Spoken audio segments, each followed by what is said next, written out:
পুরা 22 হ্যাঁ রে তিন করে গুনি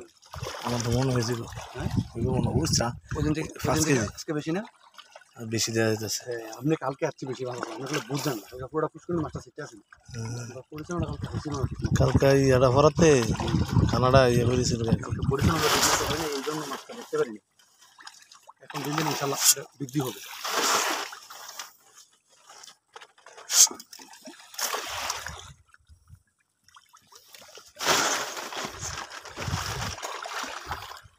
পাঙ্গাসে না হ্যাঁ বাংলা মাছ এখন ধরা দিব না সুজন বাংলা মাছ এখন ধরা দিব না পাঙ্গাস 1 কেজি 1 কেজির উপর দিতে পারি এবার 1 কেজি বড় মাছ আছে ছোট মাছ থাকলেও আবার একবার ছোট না না ছোট আছে এই সাইজের 2 কর 3 কর 4 কর 5 করের বনো আছে এটা ডাইরেক্ট ঠান্ডা গেলে দেখা যায়